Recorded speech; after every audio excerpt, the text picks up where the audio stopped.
Live from tape pre-recorded at our studios in Austin, Texas and Portland, Oregon, it's Syndicated with Lesley and Ben.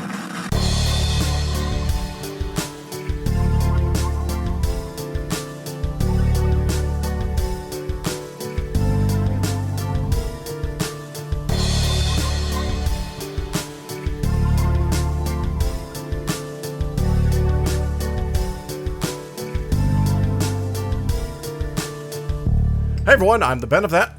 And I'm the Lesley. This is a podcast about television, genre, and storytelling in which we watch an episode of a show and explore the history of television one episode at a time. We are, of course, joined by our dear friend and occasional special guest, Victoria. Victoria, how are you doing on this wonderful Sunday? I am doing all right. Hi. Hello. Folks, earlier in the season, we promised a Victoria exclusive episode on the Scandinavian television show Wallander that we unfortunately lost some audio from. So while we have recorded with you semi-recently, it's not actually been published. So hypothetically, this is our first international episode with you. Computers do whatever they want to, and it's not my business to understand. Yeah, you know what? There's a lot of confusing stuff happening. Yeah. You know, So much. I'm just one middle-aged girl. I can't possibly be responsible for understanding anything. Understanding everything. I don't know. Yeah, no. Yeah. For example, the mouse has 5 buttons. Like, what's with that? I don't know. Mine has 0. What's that about? Mine has Trackpad, I see. No, I don't have a trackpad. I use the magic mouse. So. Oh, yeah, the like... Yeah, you know what? We're getting off track. Let's talk about this. I can't imagine anything more relevant to our audience. If you're just now joining us, we're talking about Please Take Care of My Refrigerator, a South Korean variety cooking show that pits 2 chefs against each other to cook a meal with ingredients unique to the fridge of that week's special guest. The chef's cooking process is narrated by the special guests, the 2 hosts, Kim Sung-ju and Ahn Jung-han, and a rotating panel of other chef judges. The show first premiered in 2014 on JTBC in South Korea and has lasted 5 seasons of 302 episodes.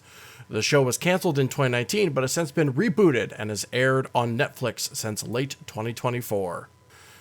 This is a bit of an odd episode because it's a reality TV program and also, kind of a variety show. We're not really going to cover the actors' bios because there are no actors on the show. It's reality TV. It's people who are known for doing what they're already doing on this show. So, listing their other IMDb credits is not entirely relevant right here. So moving along, last but not least, the episode we watched for the show today was the one from April 20th, Blaze It 2025, featuring special guest Park Myung-seo from the television show Infinite Challenge. 4 chefs try to make 4 unique meals from the material in Park's fridge and produce 4 unique seafood and snacky recipes. Victoria. Yes. You brought this show to us. You've been hyping it up to Lesley and I for a hot minute. I did. To quote the Italian chef in this episode, red is for passion. I'm passionate about this episode. Touché. This show, I think I first watched the show, I have a weak constitution, which means that I end up, sick a lot. And I probably watched this show for the first, or an episode of the show for the first time when I was laid out on the couch with a fever or something. Which honestly highly recommend as a fever watch. I like the concept of, especially in the earlier seasons, they would have a montage of them going to the celebrity's house and grabbing their refrigerator and putting it on a little flatbed and driving it to the studio. And then opening the fridge in the studio to reveal the ingredients. And so many of the singers or actors or reality stars or models or whatever, their fridge was just full of shit that their mom sent them. They didn't really have a lot in there. It'd be some weird yogurts or 1 bottle of San Pellegrino or kimchi and pickles that their mom made and dropped off God knows when. This guy actually had a very well-stocked fridge. Sounds like his teenager adult daughter lives with him. I do not know who any of these celebrities are, which I think is part of the appeal. is that, like, I am not clued into this culture, but I like Korean food. I like cooking shows. I like a cooking competition show where people aren't getting yelled at. And this is basically all of that. A cooking competition show where people aren't getting yelled at. Okay. I have a question for you. Uh-oh. Yes. Of all of the episodes currently available on Netflix of this truly unique show, you chose the 420 episode, Blaze It. Why did you choose that one? Why that one? Arbitrary, funny date. Okay. So yeah, because they all obviously stand on their own. Other than like watching the journey of the chefs who are battling one another, I would imagine like the stars that they get make some kind of difference. But other than that, it very much is something you could just turn on any episode of and it would be fine. Yeah, so that's why I was curious about this one. But it was a good one. Yeah, no, it's like I'm also bad at paying attention to things, and so I didn't like the stars element to like the chef's ranking, which I guess we'll get to later or something. Like the chef that wins a head-to-head cooking competition gets a star, I guess. But I don't remember how often they win that they end up getting a star, or like anyway, like any details around the star. It's just like sometimes you get a little star above your name tag on your like white coat. Right. That element I've never paid attention to that element. So that is, my bad. I'm sure it's very important. But yeah, it seemed as though that like for every face off between the two, like so there were two different dishes. Each dish had a PvP situation going on, and whoever won each PvP got their like star, and I guess that they're like competing against each other and or other people throughout the week or whatever, because they mentioned that like the third star that one guy won was like the second time that he'd won it against this specific opponent or something. So yeah, I liked. I was just gonna say, so that's what led me to believe that there's a system here that's happening. I'm sure as shit there is, but I'm not paying attention to it. Fair enough. I did appreciate the bit of like wrestling logic of like last time these two guys fought, this guy won. Will this be revenge? Yeah, like kind of stuff of like, there was rewarding for longtime viewers, right? Yeah, it's like when people do back-to-back seasons of Survivor, or when last year's second place Bachelorette becomes the next whatever, you know what I mean? Or like a Drag Race All-Stars season or something. There we go. Exactly. Like I think that there is just such a level of camp and tack that goes into this, with the all of the animations and the emojis everywhere, and like the kind of actor my fiance pointed out best when they said that it's like a shock jock cooking show. It's very odd in that way, and I completely agreed. Also, by the way, I can't remember which competition it was that one of those chefs had won a different television competition. I think was it the Italian one? No. It was the other one. Okay. It was the other group. It was the second group. Wait, no. It was the Italian one versus the winner of. I don't recall the name of it. The name of the show, basically, they brought a bunch of contestants from another cooking show. I believe it's called Culinary Class Wars. That's the one. Chaboy, not to brag, wrote down every chef's name, the meal they made, and the ingredients for each meal. Oh, hell what yeah. I was going to say, though, is that apparently this, you said it was called Culinary... Class Wars. Class Wars, yeah. So that as soon as the announcers were talking about, is the Italian going to beat the winner of Culinary Class Wars? Hector was like, well, I guess I don't need to watch this season of Culinary Class Wars now. I was like, sorry about that. Spoilers. Sorry, but this was from, like April. Just saying. So, Yeah, if you're not caught up on this other show that I didn't know existed, that's on you. Yeah, exactly. Okay, here on Syndicated, we cover a lot of narrative television shows. I really think this might be the first. Is this the first non-narrative anything we've covered? I think so. I think the closest that you could possibly come is in doing the midnight. Midnight Gospel, yeah. Yeah, would be the only thing that would come close to. But it's still like a podcast, and it's still kind of narrative in nature, I guess. So Yeah, I'm not, very much so. Yeah, so I think so. I think so. I respect what delineation you're making, though, where it's like, it's not scripted in the way that... Yeah. I see what you're getting at. But yeah, you're right. That's still in the Venn diagram kind of. And the animation is what makes the narrative as well in Midnight Gospel. So absolutely. Yeah. So then, a quick question for the both of you, and also for myself. I guess what's y'all's experience with like reality TV? Like, what do you watch?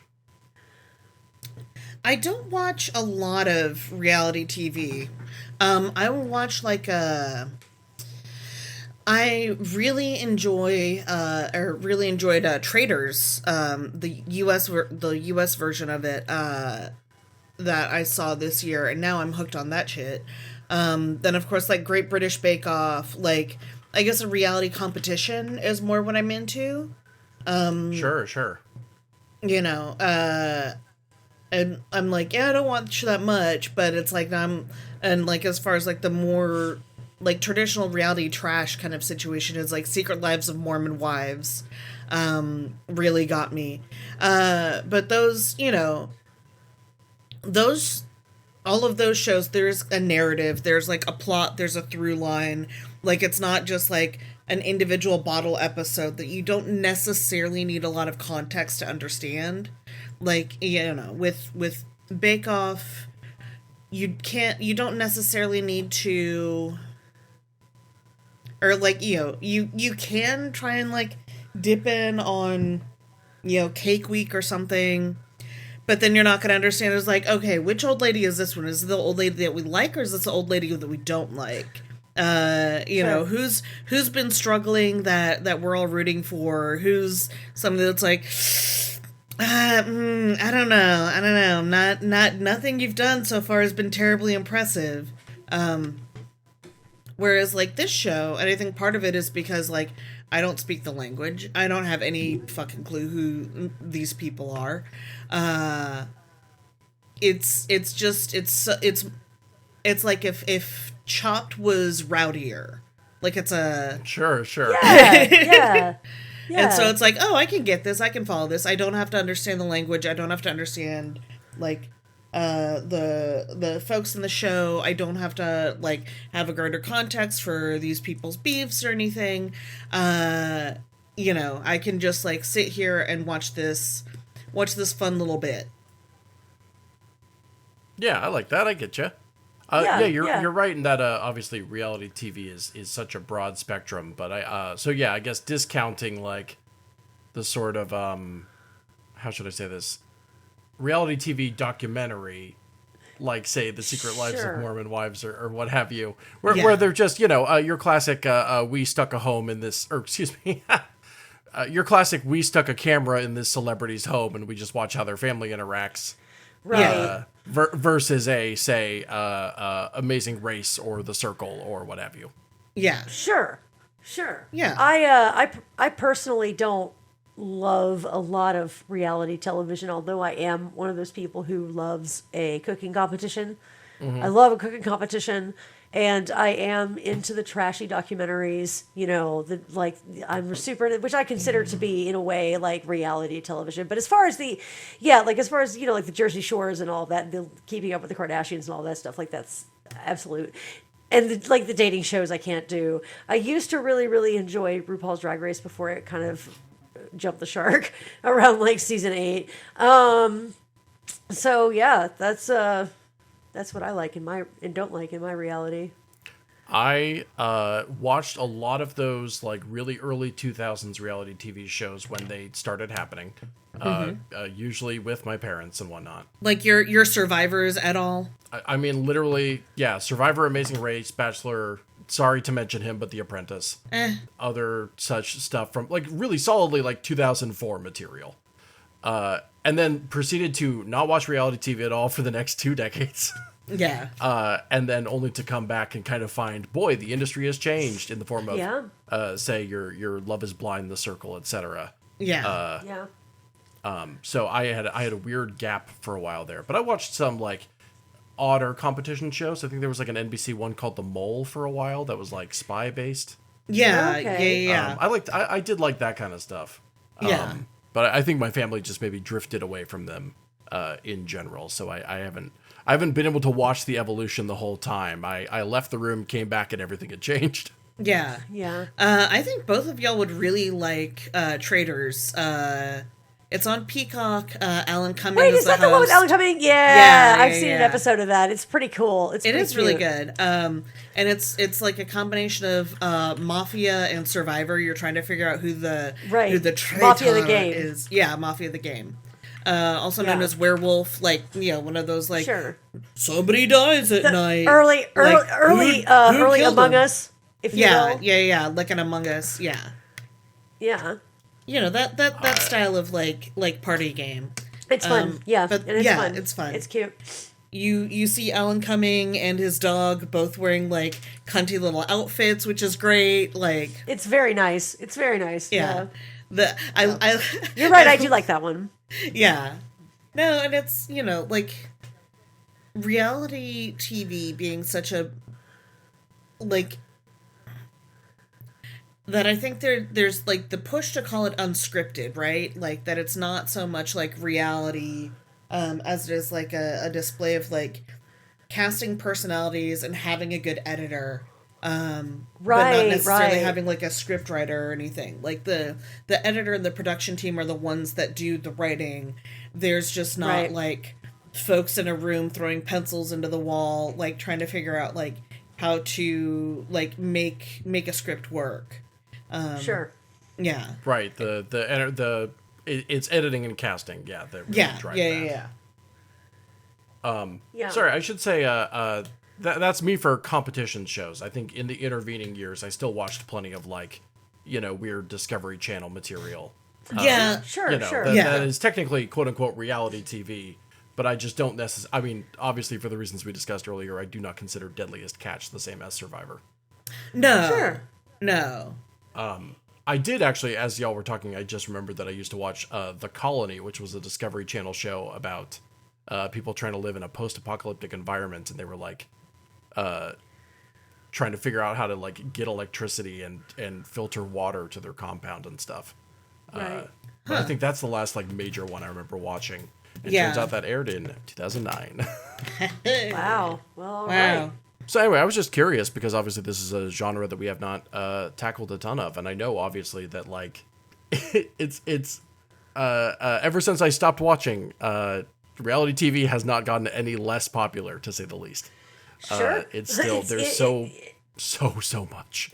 Well, and there's, you know, a new concept every 5 minutes, which is just built on, you know, a previous concept. It's like, what if this, but then also, The you know, twist of the Bachelor meets The Circle or whatever. Like, I don't even know if that's what The Circle is, but like, you know what I mean? It's there are variations that are evolving along with our technology as well. And, if I give it to you. They've got a formula that works for a lot of people, you know? Yeah. And it's like, They you got a know, formula that works for a lot of people. there's the nature of reality TV, which is like, oh, all right, this is maybe a little bit like, you know, let's think about like the morals, like how real is reality, da da da da da. But then there's shit like a reality cooking show. Like you know, the topic of the episode, please take care of my refrigerator, chef in my fridge, take care of the fridge, take care of the refrigerator. Yeah, like the variations of the name of it itself. Yeah. And it's just like, yeah, it's not substantially different than like a Chopped or a Top. Is it Top Chef? That's the one that's like Chopped but nicer. I think so, honestly, yeah. I don't think I really recall the differences between Yeah. many of these. Top Chef I- is pretty nice. It's a little stressful, but it's pretty nice. Yeah. Any of the shows where it's like there's 2 to 3 chefs and like a panel of judges, and this isn't terribly different than like say Guy's Grocery Games or any of the other cooking shows that you watch on hotel cable when you're traveling and you have the sleeping bed and the eating bed kind of setup. Right. Yeah. Yeah. Normal style. You love to book a hotel with 2 queen beds. Yeah. Absolutely. There's the eating bed and then there's the sleeping bed. Oh yeah, and the eating bed, disgusting. I am eating Olive Garden fucking takeout or some terrible DoorDash. My pizza or whatever. Oh yeah. Yeah. The box is on the spread, like. Yeah, that's why it's the that's why it's the eating bed. Yeah, that's why that's the eating bed, because you're not going to put that on your sleeping bed. No. Avi. The luxury of having 2 beds. That's not even housekeeping's problem. They just bundle up those sheets and throw them down the chute. They don't care, right? Yeah, exactly. Nobody's nobody mad. Cares. Yeah. Nobody's mad. You're not creating any extra work. The crumbs literally come out in the wash. They come out in the wash. It's beautiful. It's beautiful. You're not exposing anybody to anything gross or weird. It's just like, oh, I got some fettuccine Alfredo on this. Wipe your hands on the sheets. Oh, yeah. No, it'd be like that. This is a beautiful thing. And I was like, this town has Payway. Fuck, what did I used to like at Payway? They got a Quiznos here? Shit. Oh, man. I don't remember Quiznos. All right, so one thing that I do want to say about this show is that there is something about it that is quite different, culturally speaking. The stickers. The stickers, the constant jokes. Like, it's just everything is a joke. Every sentence is a joke. Every statement's a joke. And then, like, when somebody's crying, they give him a second, and then they, like, draw a crying, like, tear sticker on him or something. Like, what the fuck? So it's crazy in that way. Also in the way that, like, they didn't even bother transcribing everything that was on the screen at any given point, because it would just be screen full of words because of how much stuff they just slap on there, like, in Korean. So, like, who knows what all we missed. But I will say, like, the way that they would say that they would just quickly describe, like, the outlandish judge as being, like, laid back or whatever. Just really quickly, like, if you blink, you miss it, or if you, like, don't listen for a second, you miss a joke. And it was overwhelming almost. And then my fiance Hector pointed this out too, which I agreed with, but I noticed it was something I noticed, but I couldn't think of a way to say it. And the way that Hector said it was incredible. Is like when they were subtitling what the Italian chef was saying, they subtitled. They did it in Italian. The Italian flags. They didn't racist against Italians. Yeah, and so Hector described that as being like, they're like, he said Italianly, and I'm like, that's what they're dodoing there. Yeah. So it's it's full of like sight gags and like just the quickest jokes. And it was so stimulating for me. I was like, I was watching a cooking show. It's frantic. I have in my notes that like it is both. It feels both under edited and over edited, in that like they're not somehow. They don't appear to be cutting anything for brevity. No, right? Not at all. Like, you get the full 15 minutes of them cooking them shits. Yeah. Yes. Well, yeah, that part for sure, but also just like the There's crosstalk. No cut in a conversation at any point. No, no. Well, there's no like a Western style reality TV show like confessional moments, where they turn to where they're just talking to the camera, like, I really thought I had that one, but it turned out there's no talking heads. You're right. There's no talking heads. It's not cut for brevity like that. Like, we just get them, riffing genuinely for like 15 minutes straight at the beginning of the episode or whatnot. So it feels under-edited in that sense in comparison to stuff I'm more familiar with, where they like bother to bring in like post-analysis, confessionals, any number, or like even like your classic like who is the Bachelor guy? Chris? Oh God. But those. Yeah. But those like kind of like low drone shots over the mansion, and he's like, and he comes out walking out in his suit. He's like, tonight on The Bachelor kind of stuff. Yeah. there's You none really of that don't like get that. You really don't place get setting, that. as it were. Yeah. Or I guess maybe Jeff Probst like being in a helicopter is maybe more what I'm talking about. But yeah, there's no like place setting, any of that. It just kind of feels like the cameras start rolling and that's the episode. Yeah. Yeah, and I think that that actually might make it like more reality based than most anything else you would watch. I think I kind of like, respect where are the edits? It's like kind No, of I fucked kind of up, but I respect it respect too. Like it. it was so overstimulating to me for the first like I would say 10 minutes. I was just like I'm short circuiting. I have no idea what the fuck is going on. And then like after I just like leaned into it, I was able to like engage with it and understand what was happening and like ignore the stickers and stuff, like, you know, like make that stuff turn into white noise. And then after that I was able to really like get invested and be like, oh, I think this guy's dish is gonna win, oh, I think this guy's dish is gonna win, you know. It has my respect in that way, and Victoria, like you said as well, it has my respect in that it very well might be the most, because it was just utterly unscripted. I just don't believe that any word that anybody said in the episode I watched was in any way other than maybe the 5-minute long, which one's it gonna be? Who's gonna win? Is it gonna be this one or that one? Who can say? I don't know. Do you know, folks at home? Like, it just went on and on and on and on. And it went on so long. It went on so long that Hector and I just started laughing at how long it was going on.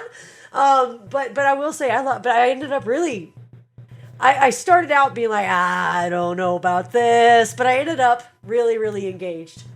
Totally. Yeah. So, Well, I was gonna say under-edited in that sense, but then over-edited with all the on-screen subtitles, the stickers, as you said, the level of they don't do confessionals, but they do like picture-in-picture reactions or whatever. Yeah. You know, there's plenty of times where the screen is like divided down the center, and there's like one or two like reaction shots happening on the left side while somebody's like sizzling steak on the other side. Yeah, definitely. So again, weird that like, you know, in some aspects this is like just give it to me straight, and in other aspects it's like, but they've dressed it up in like all these extra layers that would not normally be necessary, or at least not what I'm accustomed to, having again not really watched I also TV think in a while. Ben, what you bring up is really, really interesting and cool, because it is kind of like the polar opposite of what we do in America. And I was like, I can't possibly pay attention to this. But then it's like, at the same time, like, why? It's just flipped from, you know, like that weird saw sound, that meow, and like all this stupid shit that we put in American, you know, cooking competitions, and like yelling, and then move to this, and like the talking heads where everyone's wearing the same outfit all season so that they can easily splice that shit together, you know, like, so like I just think there's an appeal to both. There is. We have the camera whoosh. And then they have the fake picture, the smell sounds or whatever, or the crying emojis, or and all that stuff. Yeah, you know, your classic. So, yeah, I can't hate on it. Yeah, I gotta say. I you know, like a lot of reality show also has like, you know, the whooshing camera and the like the music that's got that like. It's like, I'm falling in love. That's like literally just recaps the last like 20 minutes of like whatever the show is. And it's like, I'm having a hard time with my mom now. Like, folks, if you folks, we're gonna make a solo clip of that audio available if you want. Just incredible. Of me just going, I'm having a hard time with my mom right now. Mm-hmm. That's right. Oh yeah. Just know that you owe us royalties. That's all. For sure. But yeah, $1 to Victoria because it's their voice, and then I edited it, so, and $1 for me too, please. Thank you. Yeah, I do not have a job. Stuff. You do have to pay for it. Hey, you know what? I'm willing to split it. Actually, $1.50, 50 cents on my end. Yeah, let's do it. I really, you know what? Editing, not that much work, but that was your brave voice. But no, it's like I kind of like the chaos of it, because you do get used to it pretty quickly. I think part of it is that it is like a different language and you don't really hear English in it. So you're like, okay, yeah, this is a cultural ride that I'm gonna be on for however long it is. Like, the culture shock of it makes the differences kind of make sense in a lot of ways. Yeah. Oh, totally. I completely agree, and I think that once I just leaned in, I was like, well, I'm on this ride, like I've got to watch it, whether I hate every second of it or not. I'm watching it, like here we are.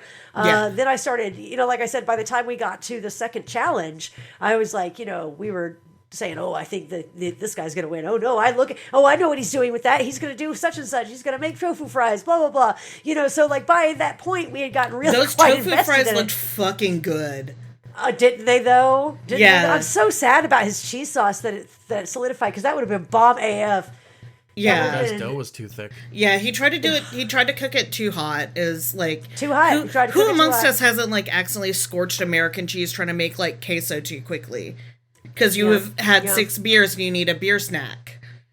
It'd be like that, It'd be That's like how I would have that. spun it. I think. Yeah. I would have spun it like that. I think.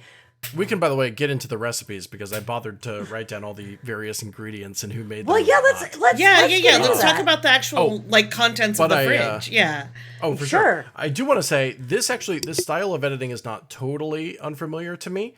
When I was learning Japanese in both high school and, sorry about this, Lesley, college, I had a friend group that watched a lot of like Japanese game shows. Who, I'm not going to say they pioneered maybe this editing style, but they definitely do a lot of this. If you ever watch like a Japanese talk show, even like their morning shows, they have a lot of like this kind of like picture-in-picture kind of like reaction shot stuff, this kind of heavy text on screen kind of frantic editing styles to them. I don't know where this exactly specifically comes from. I don't know who did it first, I but feel it like definitely... It might be like generally an East Asian, Southeast Asian thing, because like, I will be at a place and like somebody will have the TV on to, like a Vietnamese talk show or whatever, and it looks like an American talk show, but everyone's Vietnamese. It'll be like little like cut-ins of faces and like reactions and like a little bit of that kind of like fast editing in there too. So it could just be like a Japanese thing that went out everywhere, or like, just something that they're like, oh, we can have a little fun with it this way. Yeah. The problem, by the way, is that these shows were some 12 years ago. Because I didn't like pick them, whatever friend showed them to me, I don't necessarily know the titles is what I'm saying. Because they just like, oh, well, let's just watch this one. And I'm like, I don't exactly know which one I saw. I think I saw some of Takeshi's Castle back in the day. I'm scrolling through an article of like top 10 Japanese game shows of all time, and I'm like, I think I recognize 2 of these. No. Maybe. But also similarly like real like kind of absurd premise, like a little American Gladiator with booby traps kind of like. Oh yeah, one of those ones. What's the famous one where they have to find the Wipeout? Most Extreme Elimination, sure. I think, was like the American version. Oh, Most Extreme Elimination Challenge, yeah. Yeah. We've all got tumblers. But there's a post that goes around often enough about that one where they're trying to find the single item in the room that's chocolate. Yeah. Oh my gosh, yes, with the yes, and he bites the doorknob and he waggles his eyebrows. Yeah. I used to watch that kind of stuff. Which honestly, that show slaps. And you better believe that has that similar kind of editing. Again, lots of text on screen, picture-in-picture reactions. Of course. Some real kind of zany kind of sound effects, when people do weird things. Obviously, that's only kind of intensified in the last, like, I don't know, decade and a half, where now there's just like fully like emoticons and emojis and altering faces and whatnot. By which I mean like the crying and the whatever. Anyway, it's an interesting trend to obviously be quite literally observing from afar as somebody who is, that's not what our reality TV looks like necessarily. Right. Shall we get into the recipes then? Yes, let's do it. Of course. All right. So there were 4 chefs, therefore 2 competitions. Our first one was the Italian chef Fabri versus Chef Kwan. There was, for the first one, it was Revenge Mackerel or Mackerel Confit. They had to give these, like, it sounds like they have to give them kind of like fun names before telling you literally what they're about to make. Yeah. But the mackerel confit, or revenge mackerel, was cherry tomatoes, rice cakes, soup stock, radish mackerel, shredded dried pollock, arugula, soft tofu, capers, halbong, and quite a bit of beer. That was American. I don't believe it was used. Chef Kwan's then was shrimp meat, shredded dried pollock, napa cabbage, radish, frozen pollock, scallop, tuna sauce, and tofu. And he made a actually it's the Italian that I'm about to get stuck on here, but flour pasta. Oh yeah. Tagliatelle ripen. Tagliatelle. Thank you, tagliatelle. You're welcome. You got to do this while you're talking. Oh. For those listening, Lesley is making the Italian pinched finger talking gesture. Yes. You got to do this when you tagliatelle. Yeah. So long story fucking gabagool. Hey, yeah. So long story short, the tagliatelle ripen. Nay. We'll see. Sorry, Italy, for that. Anyway, so long story short, it was basically a broiled, I almost called it halibut. That's wrong.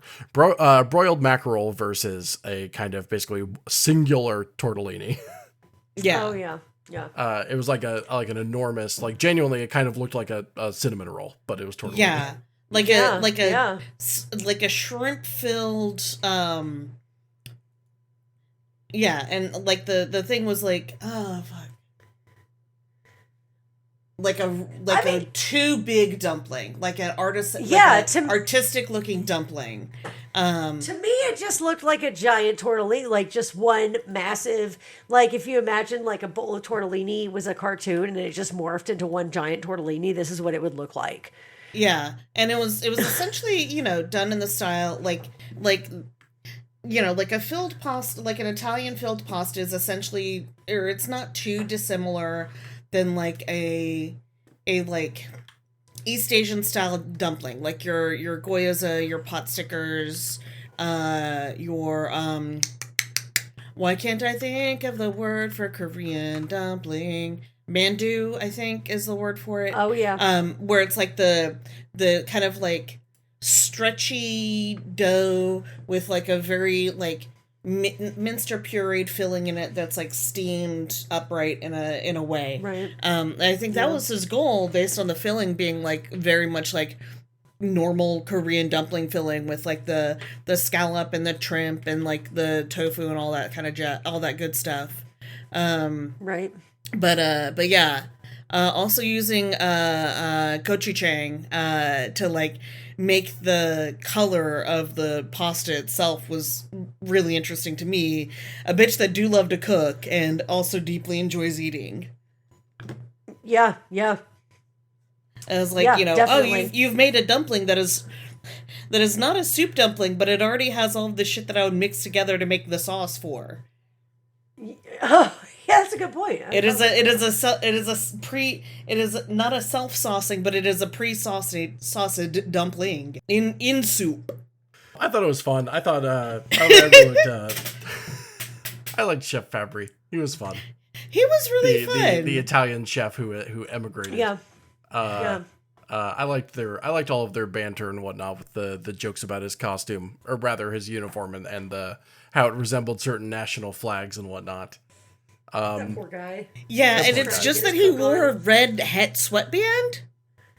It was just about the sweatband. It was so odd, but I loved it. Yeah. I really did like how it felt like there was no, and why should there be, right? It's reality TV. It doesn't need to be so weirdly hostile like we're used to, maybe. Yeah, it was all very lighthearted. No animosity. Yeah. It was just like, it was genuinely just friendly competition. They shook hands, pats on the back. What's this goofball wearing? Gave positive reviews of one another's dishes. Yeah, exactly. It's just like, I don't know. I feel when I think about American reality TV, I really do think like contention. Yeah. Yeah, animosity.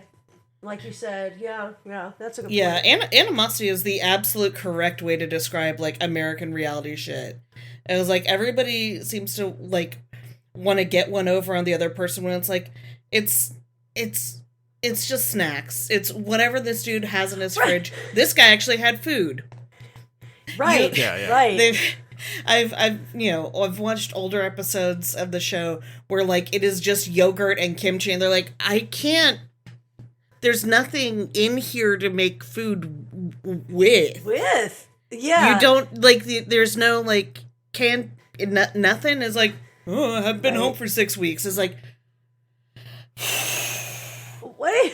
I did like, so obviously all cooking shows have limitations, right? Yeah. Like, Sure. you know, like literally to make them a competition and to make them interesting, you know, obviously there's was it Iron Chef who had like the core ingredient? Yeah. There's plenty of what's the Alton Brown one? Oh my gosh, I was just thinking Cutthroat Kitchen. Cutthroat Kitchen, you know, had a set that you had to work with. Yeah. As well as like a money thing where you could spend some of the money you would have won in order to fuck over the other person, and like there's a gimmick. There's always a gimmick. And then you have Alton Brown's weird like including everybody in his kink thing. Yeah. What? We needn't get into it. Yeah. Hold on, I gotta Google something real quick. Yeah, take your time. Yeah. Hold on, I gotta Google something. What the fuck? Actually, you know what? I'll let this happen in real time. Yeah. So basically throughout the series, okay. Yeah. Okay, I see. I love Cutthroat Kitchen, but binge watching makes it really stand out how often Alton Brown refers to himself as daddy and makes contestants wear spreader bars. Mm-hmm. Yeah. Yeah. Okay. I can't believe I now know where to buy the exact fetish gear they use on my favorite cooking show. Tumblr really is a gift. For sure. Yeah, I was about to say, Lesley, I know your ass is on Tumblr. I know you've seen this before. I've not ever seen. I think maybe now that I'm looking at it, it does ring a bell because I'm looking at the other post where it's like showing all the other weird shit they do on Cutthroat Kitchen, and I'm like, yeah, actually. That's oh my god, yes, this is the happening. one. Anyway, that's enough of that. You know, whatever. There's that one. There was like a cake building one, whatever, from like the maybe early 2010s. Whatever, have like design challenges. People got to make weird stuff out of. What's the material? What's the cake material that you can sculpt with? Fondant. Fondant. Fondant. Yeah. Fondant. Sorry, I pronounced it the way Lesley said it as a bit. Fondant. Fondant. Anyway, and obviously, you know, like the Bake Off show has like certain types of things they're trying to make, right? They all have limitations to test their abilities. Yeah. I think it was cool to have one where the limitation is not even necessarily set by the producers of the show. Right. It's by essentially the random chance of whoever happens to be their guest. Yeah. Like they don't even know what's going to happen, which I think is really cool. Yeah. It's cool to not be like, you know, we're doing our Halloween episode, so make some Halloween cakes. Yeah. It's sure. Like, we're doing whatever's in the fridge. Get ready to make whatever you can make with whatever's in the fridge. Which I think is great. What a great concept. What a great concept for a show. Yeah. Yeah, no, I think it's fun. I also love that I went into it just utterly blind. I had absolutely no clue what the show was about. I mean, like, all I knew was Korean cooking competition show, the end. So, like, once the concept began to reveal itself to me, I was like, oh, this is quite clever. Okay. I'm down. So, but between the two dishes that were made, obviously, Fabri's was the winner, the Italian chef, because and everybody was so thrilled about how his mackerel turned out, because at first everybody was really worried because he didn't cook it, I guess. Y'all tell me how that works. So here's the thing with the confit is it is like a very, you know, as the name would sound, it's French, so it is like a French cooking technique of like doing everything in you're basically cooking everything in oil, but you're not boiling it, you're essentially braising it in oil. So you'll have like duck confit, which is duck that is cooked in a lot of fat, usually duck fat from other times you've cooked duck, because a duck puts out a lot of fat, and so it's usually like a low and slow kind of cooking methodology that will like also work as like a preservation technique. So it's like doing the mackerel that way is not super typical for like a whiter fish like that. But but so it's also like something that you just don't see a lot with Korean cooking, because it's like a very European ways of just like preserving something in fat. And I think that was like what a lot of the concern was, like they're just not familiar with the game. Yeah. But it looked fucking delicious. Just because they're yeah. So I guess I did look into our hosts. I know I said I wouldn't do bios for them, but obviously there's a panel of chefs. Yeah. There is the special guest who it seems like could be from anything. It seems like this guy has done everything. Like everything from being like a morning DJ to a songwriter to a comedian, like all kinds of wild shit. Yeah, in this case, Park Myung-soo is one of the former hosts of Infinite Challenge, which was according to Wikipedia here, Korea's first reality variety show, which is unfortunately kind of also too vague of a concept to pin down at a glance. But it sounds like there was maybe some sketch comedy involved, similar riffing and whatnot. Anyway, I thought he was really funny. Yeah, he was really funny. I did want to know how old his daughter was, because it's like she could either be like 30 years old and just hanging around her folks' house a lot, or like a 9-year-old, like the way he was talking about like how his daughter interacts with like the fridge and wants snacks and stuff. I'm 42 and I want snacks. Well, it's like there's what are you trying to say here? Yeah, it's like that's why I'm like I couldn't figure out if she was like a child or an adult going over to their folks' house for snacks. Well, she seems to be old enough for him to want to take photos, for that to be his priority, to take photos to show her beautiful foods. But and that could be 11. You could be 11 years old, or you could be 40 years old. That's true. And we'll see pictures of what your dad's up to. Yeah. Born 2008, so 17. Okay. There you go. Don't want to think about that. That makes me feel old. Right? Oh, the passage of time. I see. 2008, I was a grown adult. I was fully an adult at that point. I don't even want to think about that. Yeah. It's fine. I wanted to point out that apparently Kim is also a sports commentator. Here, let me rewind. The special guest obviously seems like they can come from anywhere in Korean culture. There's obviously we have a comedian this time. I think literally the next episode said it was a former Marine. I think so. I don't know if that's a former Marine with like a social media presence or what, but like, it sounds like they can come from anywhere. And then we have our two hosts who it does not appear that they are necessarily there for their food expertise. I think they're literally just kind of hosting for they've got the charisma. Well, kind of like the hosts on Bake Off. Oh, certainly. Yeah, like the two Chucklehead hosts, not Paul and not whoever. The actual, yeah. Not the judges, the hosts. Yeah. Anyway, both of these guys are career presenters, for sure. But Kim specifically is a former sports presenter for looks like MBC, which is perhaps a major news channel for them. In fact, he is an exclusive sportscaster for MBC. And then on the other one is a former footballer himself. So it's funny. They both have a sports background. How about that?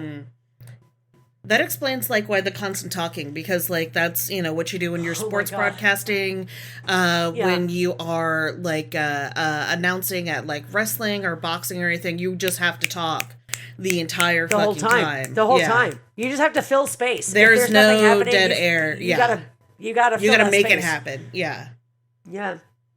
Yeah, I think once I read that, only 5 minutes ago or so, I was like, oh, that really makes well, clear. that tracks.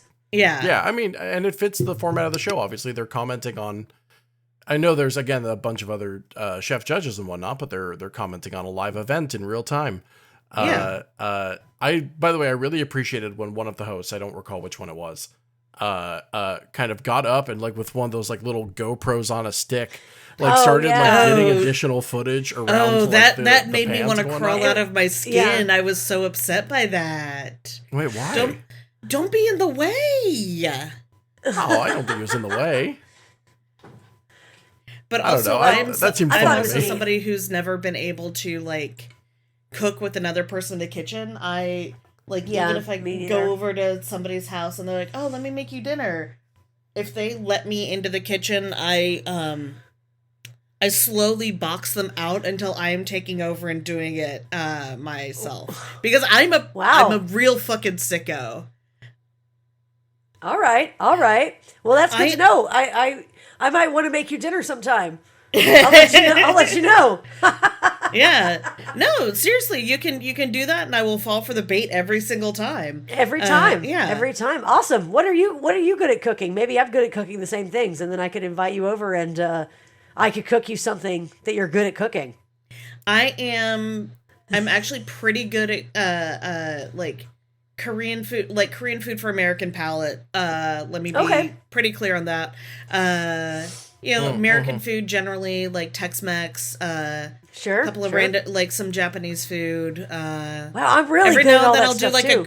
Every now and then I'll do like various curries. Like I've got a pretty good butter chicken, and like saag paneer kind of. I cook like a lot from a lot of different like places, but I'm good in the kitchen. Just finishing the thought, I think it was interesting that our two hosts did not necessarily have a cooking background, but like obviously it's their job to keep the energy up in a way that doesn't like rely on a professional expertise that they don't necessarily have. Yeah, and that like I appreciated that there was a good balance between like the charisma of the hosts, the charisma of I mean, everyone on that show was charismatic, right? Like, I thought all the celebrity chef guests were also a hoot.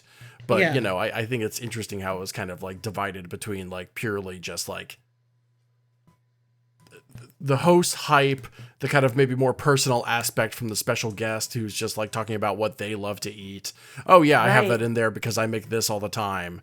And then the chefs who are actually like weighing in on like real cooking stuff. Yeah. While everyone is also being funny. Yeah. No, being able to do all of that and be funny is like difficult as somebody who needs to make a joke and be funny or else they will die. Like, I understand how hard that can be to, do all of that at the same time. Especially if you're like the person that is cooking while people are like paying attention to you and you're being perceived and maybe things aren't going so well. Like, moving into the second set of dishes, the beer snack kind of challenge, where our two chefs made two wildly different recipes from each other. The beer challenge I was obsessed with. Yeah. Particularly because I loved both of the takes, but as per usual, I just kind of figured that there were definitely going to be two wildly different takes, one of which I totally agreed with and one of which I just did not understand at all. And I was correct. That's exactly what happened. I think that the tofu fries were, I mean, absolutely, if he'd been able to pull off the cheese sauce, I think that would have been something like what we would have seen, like at Fado or something here in Austin, yeah. It was brilliant. I loved it. And then the tartare was interesting. I feel like that was an idea that was there, but the execution was like it was too fussy. It was too fussy, way too fussy. Like way too fussy. What he was doing with like the croissant dough and like making it into like a cool flatbread, I think that whips. If he had like made like a little steak sandwich rather than like that tartare kind of thing, if he'd made like a real sloppy doppy sandwich, that would have been absolutely number one top tier beer snack. To have like a messy sandwich while you're on cans of beer 4 through 9. Mm-hmm. I definitely agree. So, yeah. Chefs and ingredients, if I may. Yes, please.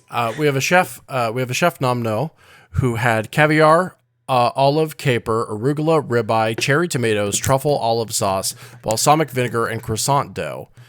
His recipe was No Beer Left Behind, the French name of which I'm not going to attempt to pronounce. And we have a chef Pung, who is a webtoon artist, as was stated multiple times, who had tofu, truffle bruschetta sauce, milk caper, cheddar, chicken stock, flavored salt, parsley, and oyster sauce. Speaking personally, your boy loves cooking with oyster sauce. I use that to make stir fry all the time. Oyster sauce whips. It does. Who had I believe the recipe was called Poon Goes On, which was a tofu bar snack. The winner of that, of course, was Chef Nomno, who did the No Beer Left Behind. No, it wasn't. Was it? Yeah, it was. He won? Oh, wait. No, it was the other one. No, the it was fries, Chef yeah. Poon. Oh, I'm sorry. No, I legitimately just read my notes wrong. My bad. Yeah, no, it was Chef Poon. He won with his tofu fries. Yeah, sorry. I scrolled weird and I read the wrong part. Although they did say that the other dish would be well placed in a wine bar, which the other chef does apparently own a wine bar. So yeah, I like that we got some insight into them. It was fun. Yeah. Do we have any I mean, it sounds like we're wrapping up a little bit. We've kind of spoken to the I mean, I feel like I've said everything I need to say about the show in particular. I to summarize, I was not looking forward to the next hour and 17 minutes of my life, but by the end of it, I was very pleased and I was very entertained. I was very interested, and I would definitely like to see more. So, hell yeah. No, I'm glad that once again I brought something that was a little longer than expected and still won people over. Oh yeah, absolutely. I only wish that this was just in a language I spoke, just because I know I want to catch everything. This was a blast. I wish I didn't have to read it. Yeah, no, and it is the foreign language season. I don't even mean I want this in English. I mean I wish I spoke Korean. Oh yeah. Yes. As in I want to hear what these guys are saying. I don't want this to be dubbed, and I don't want to watch this with Americans. Right, I want to experience whatever is happening here, authentically and in its truest form. Exactly, I get you, Ben. Exactly that. I hear you. I just wish I did not have to read it, and I had full context for the little bits that were on the screen in the form of like text that we just obviously that we are never going to get. The speed at which this show is moving aren't translated. Correct. So, yeah. So I guess that's it. Yeah, I want the authentic experience of it. Well, I will time say to get cracking. I'm learning Korean? Yeah, I'll get right on that. Get right on that. It's okay. Brain plasticity turns off around 25, but I've got a couple. Anyway. Anyway, yeah, no, I had an absolute blast. I have really appreciated the absolute hype, the entire crowd going wild when Chef Fabry pulled out the torch and started grilling the skin of the mackerel. I thought that was the funnest thing in the world. And then for the guest of honor to be like, I don't like fish skin. It was like, that's fine. I know. Anyway. That's the best part, though. But whatever, I guess. Yeah, loser. Victoria, thank you so much for bringing this to us. Thank you so much. Anytime. This was so fun. Where can you be found on the internet if you want to be found? I can be found very occasionally on Blue Sky at Victoria the Sea. And that's basically my handle anywhere. So if you see me, if you see Victoria the Sea anywhere, it's probably me. Oh yeah, no, Blue Sky, it's rvictoria.bsky.social. Well, thank you for joining us. And obviously, folks can hear you on this show all the damn time. Which you are always a pleasure to have on the show. Lesley, where can people find you similarly? As always, on Tumblr and Blue Sky and Reddit mostly, at Vanetti and all those places. That's what's up. Hell yeah. Folks, I'm Sufficient Owls anywhere that matters. You can, of course, find all of my work at infinitybreak.net, which also is the home of this very project. We produce this show, as well as Parascience and a couple other projects that we work on over there, including some narrative projects that are going to be coming out in the near future. We're very excited about those. Thank you for listening to Syndicated with Lesley and Ben. You can, of course, support the show wherever you get your podcast. Do feel free to leave a review and tell your friends. And, of course, you could support us on Patreon at patreon.com/infinitybreak. Thank you so much for listening. We will see you next time with another international television program. See ya.